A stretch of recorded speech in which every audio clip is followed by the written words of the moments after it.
I think the thing that you mentioned just a second ago is just so right, and that is marketing is ruining security.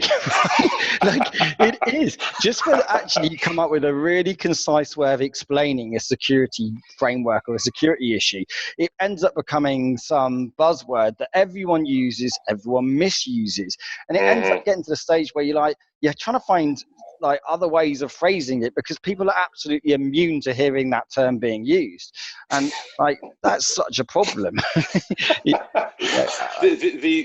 I love what you said there about marketing ruining cybersecurity. It does. I've been in cybersecurity for close to 15 years, and the marketing hype that I've seen evolve over the past 15 years. To me, is nothing short of disgraceful. Like the marketers run the industry, and again, not to disparage all marketers, many of them do good work, but unfortunately, many of them don't. We're still stuck in that. Let's throw all these fancy buzzwords. Let's still stick with the fear, uncertainty, and doubt. Let's still stick with all these old school marketing techniques about just trying to just scare the pants off people and overloading them with all these fancy tech terms. And for what? Again, AI, machine learning, zero trust. Like, you go back over the past 15 years, all these stupid buzzwords, which have started out as being something very important, they end up losing their value. And that's back to your original question about zero trust. I think we're on the brink there, zero trust losing the value there and just becoming another glorified marketing term. That's right, and and I think ultimately that, and I'm not meaning to disparage marketeers, but it really makes the entire dynamic between security vendors and security professionals really dysfunctional, because you end up with this position where you just kind of can't cut through the noise. How do you know whether that solution is genuinely going to offer value? How do you know that they just jumped on the back of a trend that they've seen being used a lot just so they can cash in on it? It's really, really difficult for them to cut through the noise. Well, even for people who've been in the industry, I hear this from a lot of my peers and colleagues as well, and I find this myself as well. Yeah. If I look at a bunch of different vendors, trying to cut through the hype is very hard. Absolutely. You used to be able to do that. You used to be able to tell who was a pretender, who was full of it, and who was actually good.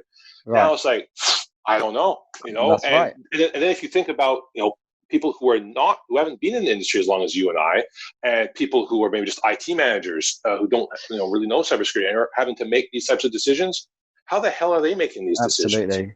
Absolutely. And it's damaging the industry as a whole, and that's why to me it sows seeds of distrust because people buy these things and they find out crap, didn't do anything. and that is so true, and that's one of the things that I feel there are so many vanity projects. There are so many times when someone's bought security because they like the look, and it looked great in the POC, it worked brilliant when they evaluated. Actually, when they went to actually put it into practice and get value, like, oh, it was just painted a pretty color. And I'm like, no, it's like we've got to make sure that when we're picking security, when we're doing things, that we're really thinking about what's the outcome here. It has to be based on outcome, not based on the fancy, pretty colors. But it's difficult because that isn't the way that people are. That's people do what they know, they do what feels right, and sometimes that's not the right thing to do. It's about actually outcome. Absolutely. And one of the things which I still find so prevalent, and even more so now, is the silver bullet syndrome, in which you still have, again, it's not necessarily the marketers, but now you have the salespeople of these security vendors, which again they're trying, in particular, they're taking advantage of non-technical people. We had a small mid-sized business client where we went in and became our client, and we noticed that they had this state-of-the-art, won't mention what vendor it was, a state-of-the-art SIM. Again, this is for a 150-person company. Prime example, boy. And they told me that they had spent like six figures on this thing. They said, the sales person said that would solve all our security problems, that we would just need to install it, and we would need not to worry about anything again. I was like, wow, you guys were just sold a bag of goods. And then I said, you mind if I actually look at this SIM. Was it set up? The guy said, "Oh no, it was just plug and play." I was like, "Okay." So went to look at it. And this was a company that still had an internal server room, and we looked at it. It was racked, but it wasn't even powered on. So they were under the impression, again, false sense of security, that this thing was operating and taking care of all the security dangers and threats. The thing wasn't even powered on, and they've been paying for that for 2 years. No. And I was like, wow. And and again, it's as much as you want to say to the small mid-sized organization, how could you be so stupid? That's not who's at fault. What's at fault, and where, again, this is a systemic problem, is that you have security vendors and security salespeople who are taking advantage of uninformed buyers. And that, I find, is wrong. They should not be doing that. How can someone in good conscience say to someone who doesn't know any better, "Oh, this will solve all your security problems. Just sign here on the dotted X," kind of thing? Like, that's wrong. And that's a shame that happens in the industry. I think the best that we can hope there is because that vendor, and it happens too often, puts so little emphasis on the outcome for the customer. Like, they're not going to get, when that comes around to getting renewed, when they have to, they're not going to get it. I mean, that's the best that they will not survive. And hopefully it will end up weeding them out eventually. And I think to a certain extent, we take SIM as an example. I think that a lot of organizations have deployed SIM poorly, and they've struggled to get the results that they wanted out of it. And sometimes it's down to the vendor, sometimes it's down to just poor strategy. But they kind of think, as you rightly say, I'm going to buy this bit of kit and it's going to give me all this value, but now what do I do? It's pumping out all this stuff. What am I going to do with this information? And I think that that's far too often what happens as well when I think about the SIM. And I think that really, I think a lot of these vendors should put much more of a focus on outcome. Like, what is the value this is delivering? Is this delivering real, actual, like fixing real problems, or does it just look pretty and blink a lot? And that's to your point there about knowing about value, knowing about outcomes, and saying what problems are we actually addressing here, and rather than leading with a solution first, it's like, no, let's define the problems, right? Let's define the outcomes and then map that to capabilities.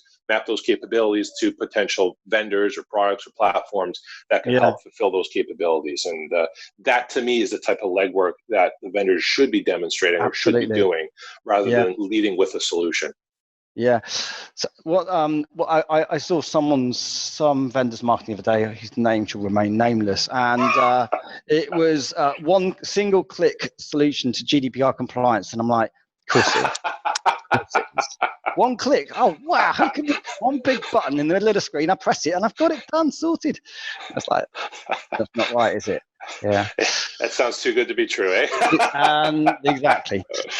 One thing, as I mentioned earlier, I think that we've really, really got to fix in this industry is we've got to make the relationship between vendors and end users much more functional.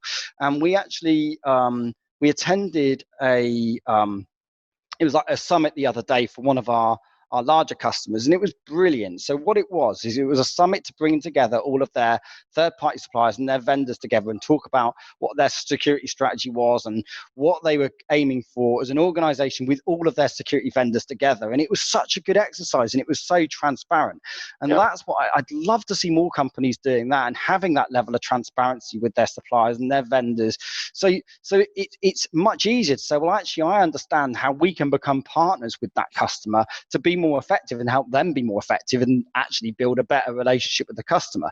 I'd love to see more companies do that. Is that something you've seen much before? Is this one of the very few times I've seen it? Yeah, it's not as common as it should be. Let's put it that way. And I would say we're still stuck in this mindset, and I think this is primarily because a lot of these security vendors are publicly traded organizations in which it's all about these quarterly results. It's always about.